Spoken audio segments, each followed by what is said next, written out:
todos vocês, o nosso agradecimento à Marcela e equipe pela oportunidade de conversarmos durante breves minutos a respeito do Espiritismo com vocês. Há um roteirinho que nós vamos seguir e ele pede para que nós falemos na introdução sobre o fundador do Espiritismo. Esclarecemos inicialmente que o Espiritismo não tem fundador. É uma doutrina que não foi fundada, ela foi codificada. O que significa isso? Hippolyte Léon Denis Rivail era o professor francês e ele travou contato com o fenômeno das mesas girantes e, estudando o fenômeno das mesas girantes, ele identificou que quem provocava esses fenômenos eram os espíritos e passou a entablar então a conversação com os espíritos através dos médiuns.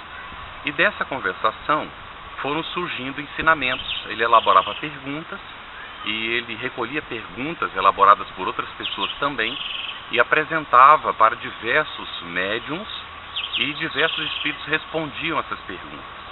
E ele checava, ele comparava essas respostas, analisava e com base nessas respostas foi formando aquilo que ficou chamado depois de corpo doutrinário do Espiritismo. Por isso que o Espiritismo é uma doutrina. Ela é ciência porque estuda o fenômeno espiritual da comunicação dos espíritos conosco. Ela é uma filosofia que nasceu desse contato, do ensinamento dos espíritos para nós aqui, os encarnados, o que nós chamamos de vivos. E dessa filosofia tem toda uma consequência moral. E essa moral, ela é apoiada basicamente no ensinamento de Jesus, no Evangelho de Jesus. Então, o Espiritismo não tem fundador, tem um codificador. O codificador é Allan Kardec. Quando ele foi publicar, Hippolyte Léon Denis Rivail foi publicar o Livro dos Espíritos, isso em 1857, ele assinou o Livro dos Espíritos como Allan Kardec. A origem, então, do Espiritismo, ela está baseada no fenômeno da comunicação dos espíritos. Não é um fenômeno atual. Ele não aconteceu praticamente há 150 anos quando surgiu o Espiritismo. Esse fenômeno da comunicação dos espíritos está registrado na Bíblia, está registrado nos Vedantas, no Upanishads, nos livros mais antigos da história da humanidade. Portanto, os espíritos se comunicam conosco desde quando a humanidade existe. Então, a origem do Espiritismo é esse fenômeno da comunicação dos espíritos conosco, que passou a ser estudado, então, como nós dissemos, pelo professor Hippolyte Léon Denis Rivail, em 1854, mais ou menos. Em 1857, ele publica o primeiro livro chamado O Livro dos Espíritos. Eu acho que a importância do Espiritismo está na fé, né? Nas pessoas que acreditam no Espírito. Os principais acontecimentos relacionados com o Espiritismo. Bom, primeiro, o fenômeno das mesas girantes, que começou em Hydesville, nos Estados Unidos, chamando a atenção da sociedade e que virou uma diversão de salão, né, na Europa logo em seguida. E desse fenômeno da comunicação, então, conforme nós referenciamos, Hippolyte Léon Denis Rivail vai estudar esse fenômeno e vai codificar o Espiritismo. Os principais acontecimentos é a maneira tão rápida com que o Espiritismo se propaga naquela época, porque era uma resposta que vinha a uma necessidade da humanidade naquele momento. O materialismo estava muito implantado naquele tempo. A ciência se desenvolvia, ela escapava da influência da igreja e os pensadores não aceitavam mais a imposição do dogma. Então havia necessidade de uma doutrina, uma filosofia de vida que fosse coerente com a razão, que era aquilo que a ciência da época, a filosofia da época pedia.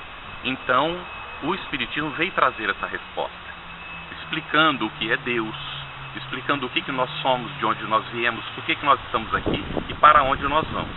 Então os principais acontecimentos estão relacionados justamente com essa comunicação e essa propagação do Espiritismo de uma maneira muito rápida já naquele tempo. Como é que chega ao Brasil? Chega ao Brasil através do livro, naturalmente, mas também porque muitos estudantes naquela época iam para a Europa, especialmente para a França, para fazer os seus cursos. E quando voltavam da Europa, eles traziam as novidades que lá estavam acontecendo.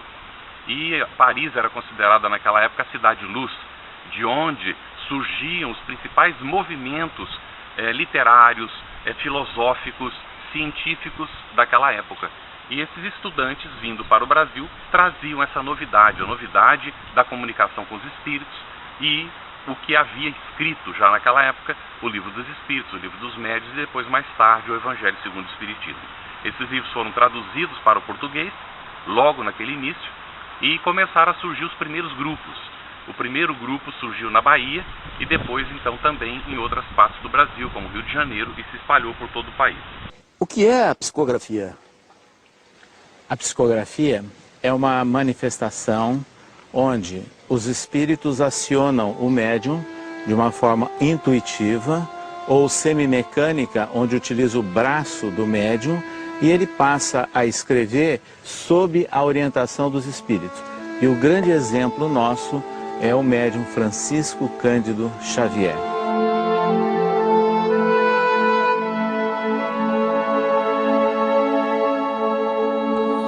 Aqui pergunta o que é a doutrina espírita. Bom, a doutrina espírita é um corpo filosófico, doutrinário, conforme nós dissemos já, que tem o seu aspecto científico, que tem o seu aspecto filosófico, com consequências morais. Então, isso pode ser resumido como sendo a doutrina espírita. Ritos e símbolos não tem. O espiritismo não tem ritual, o espiritismo não usa simbologia, não tem paramentos, não tem sacerdócio, não tem hierarquia.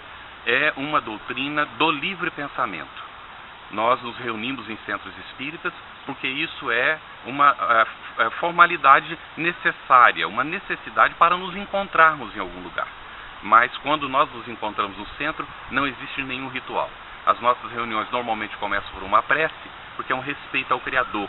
Nós nos dirigimos a Jesus, pedimos o seu amparo, a sua proteção para os nossos encontros, as nossas reuniões, porque nós queremos e nós fazemos o estudo do seu Evangelho à luz do ensinamento da espiritualidade superior. Mas não existem ritos, não existem nenhum tipo de simbologia que o Espiritismo utilize. Influência na sociedade brasileira tem sido muito grande, não apenas por causa do ensinamento falado ou do ensinamento escrito, mas a influência tem sido na sociedade brasileira basicamente pela ação do espírita dentro da sociedade. O espiritismo, ele hoje sustenta uma quantidade imensa de obras assistenciais, promocionais, de atendimento à necessidade do ser humano.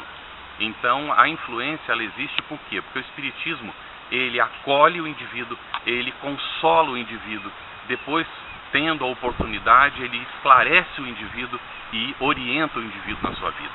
Então, a pessoa, quando ela conhece o espiritismo, ela se aprofunda, ela chega à conclusão de uma necessidade básica e fundamental do autoconhecimento para a sua libertação dos seus preconceitos, das suas limitações, das suas imperfeições, dos seus vícios, para que o indivíduo seja um melhor membro da sociedade.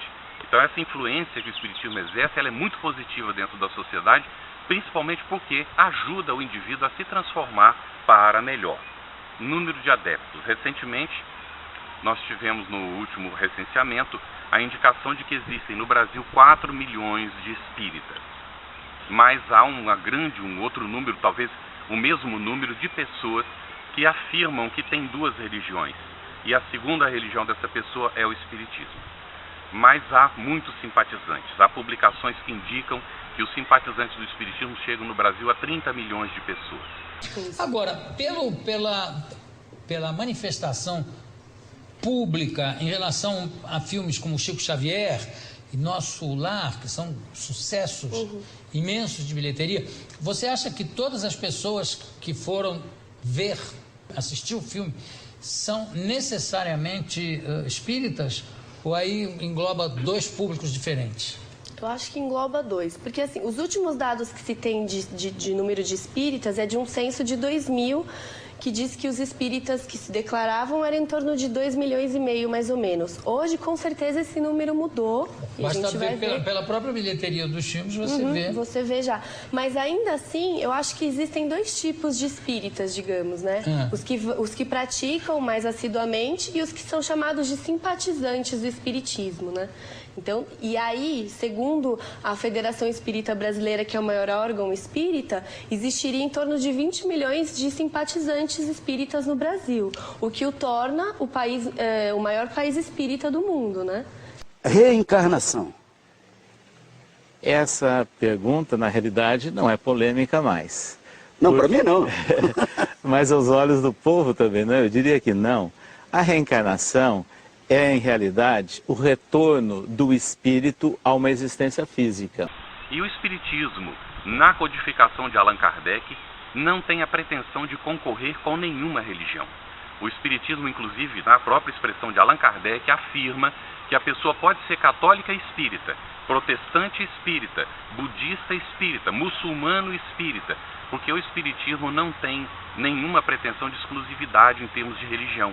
Ao contrário, o Espiritismo afirma que se a pessoa está satisfeita com a sua religião, ela se sente bem na sua religião, ela não tem por que mudar de religião. Mas se ela deseja estudar o Espiritismo, nada impede dela fazer isso mantendo a sua religião.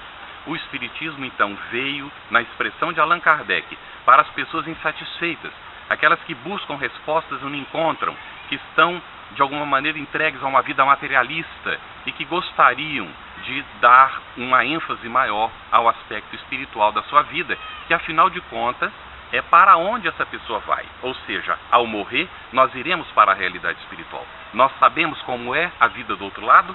O Espiritismo explica como é a vida do outro lado.